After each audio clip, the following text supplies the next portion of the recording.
Jason Johnson, thank you so much for joining us to talk about your film. Of Um, yeah, tell us about it. It looks really. I mean, the premise is really redress. Um, yeah, it's a different way of looking at uh, racism and and what do you do when you're angry? What do you do with that?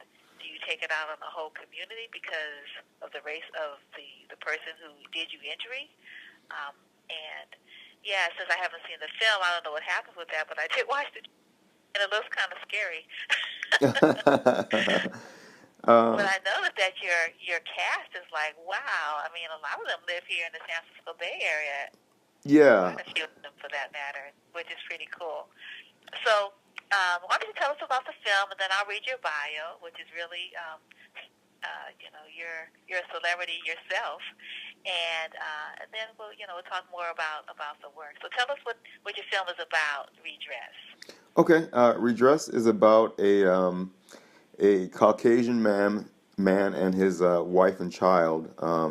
One day, his wife and child are killed by a black drunk driver, and during the grieving process, um, he meets a neo-Nazi bartender who tells him that he should go out and take out the family of the offender, a la eye for an eye. The story follows the Caucasian man's descent into his grief and his ultimate decision to exact revenge. So that's the premise of the story. Wow. Yeah. So what happened to forgiveness, right?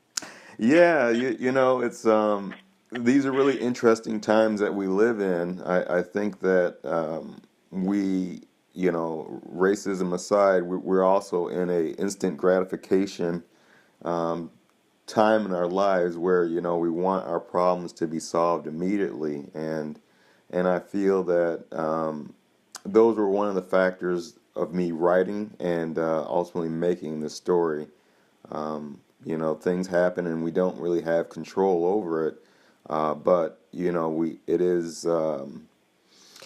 the right thing to do to not single out a particular group of people just because an incident happened, or to also take time to process what happened and to make a sound decision instead of something that's a hasty decision.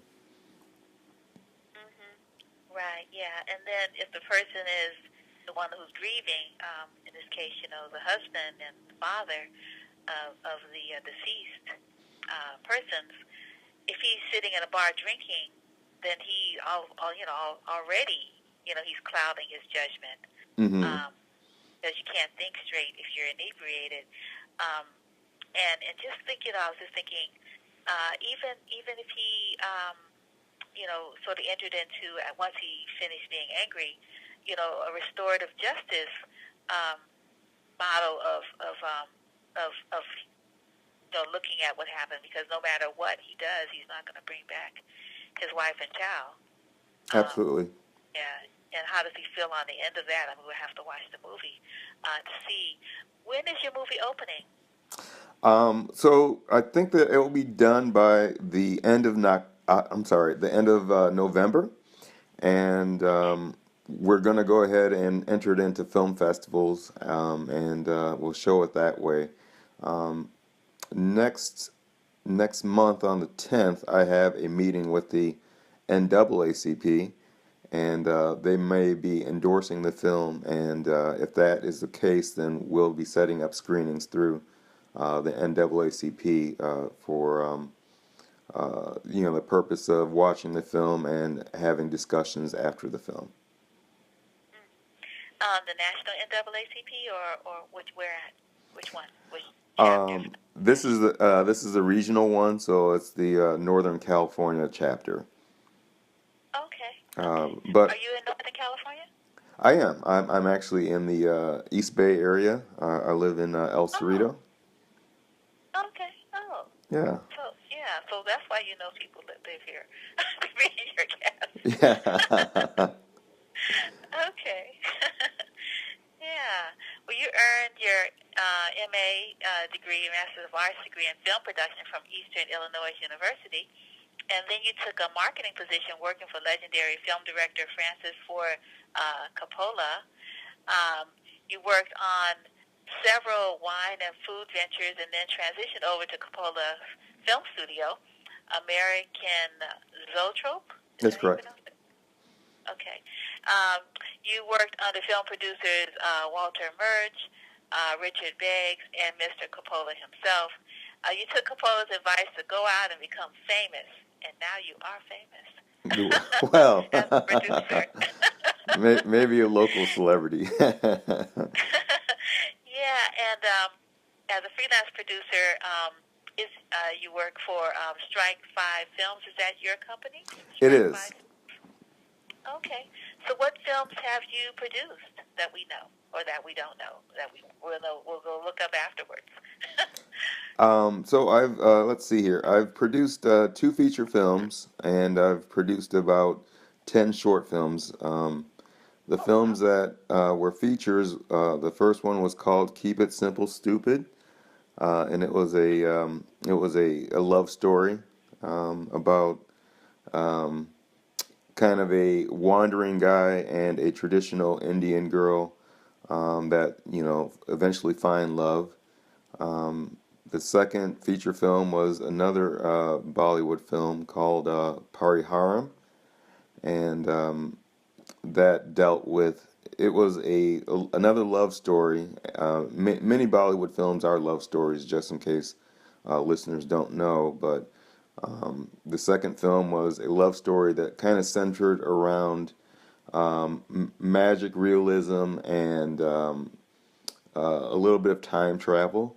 So that was a really interesting film to work on. And then the other films I worked on are just short films that I've had an opportunity to do here in um, the Oakland, East Bay area, and a couple down in Los Angeles. Yeah. Wow. So, what attracted you, to film, to that particular industry? Have you always been a storyteller?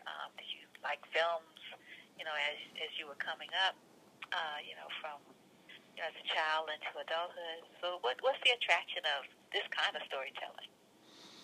I think I've always been interested in storytelling. When I was a child, I was interested in sports and everything just like anyone else, but what really grabbed my attention was watching movies and just understanding, just the production behind it and just, how was that made and and how would you even get a job for that? So I just always found that really interesting, and as time went on, I found that whatever I did somehow gravitated towards making films, and it didn't even matter if I was in a completely unrelated job. Making films was always the end goal. So that's ultimately what I eventually came to know and just say, okay, I think this is what I'm created for, so that's what I'm going to try to do. Are you working on something now? Because Redress, you're in the production aspect of that. Being able to get it endorsed and then screened and sent out. So are you the kind of artist that you're doing multiple projects at the same time? Oh yeah, I am. So I always try to have a lot of irons in the fire. So what I'm working on next is a skateboard bandit film called Grip Tape, and Grip tape? hmm and that film project made it to the second round of the Sundance Writing Labs, and then also a production company that released Aubrey Goes West contacted me about the rights to purchase it. So I think that we have a really good project. I'm looking to build off of the success of Redress, and then we'll see how that could directly affect the making of Grip Tape. But yeah, um, I'm also writing uh, a story called Roger and Me, a love story. I want to do something completely different than Redress, something that's happy. So I'm really looking forward to fast tracking that project as well. So let's go back to Redress. So tell us about this fantastic cast. Who plays the grieving husband, father? Who plays the person who starts the ball rolling, literally, with the injury accident, um, of the protagonist is, wife and child, and you just your cast is it looks pretty phenomenal. So why don't you tell us, who the stars are in your film, Redress?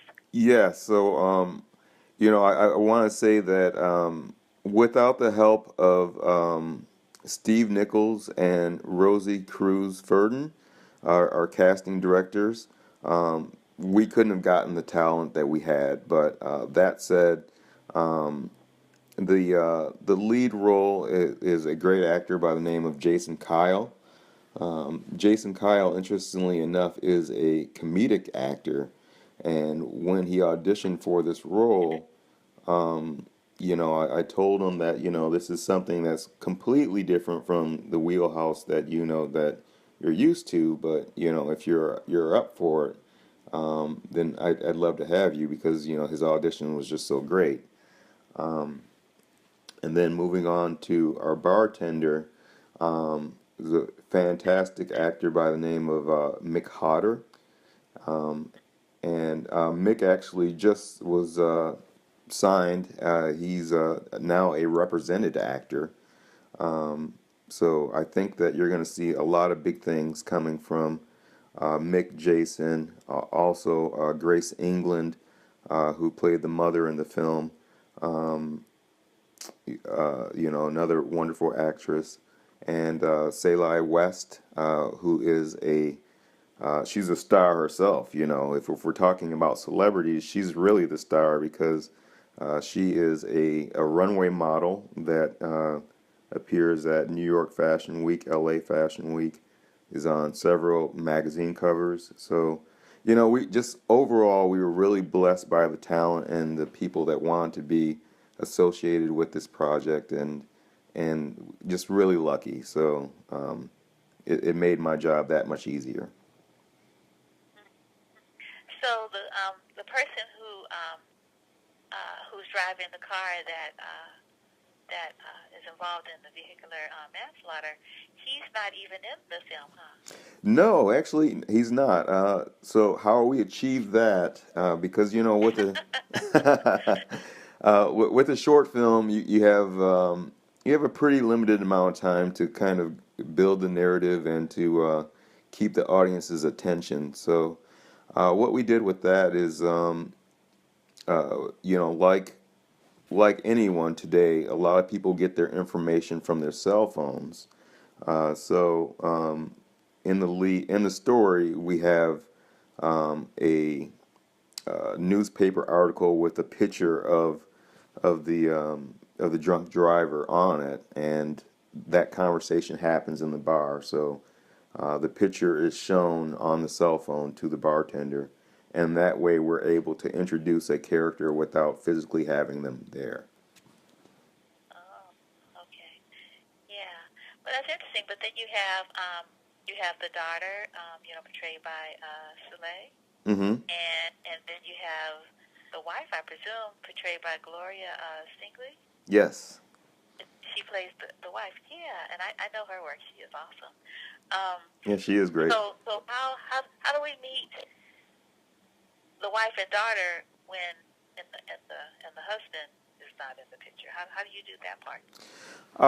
So at the end, the I guess you could say the antagonist pays a visit to their house, and they are they're in the house and they are leaving. I don't want to give it away, so Okay. but he pays them a visit at their house, and that is kind of the end of the film. So we have a brief introduction of the mother and the daughter's relationship, and from there they're going to make a trip, and then everything kind of comes to a head at that point.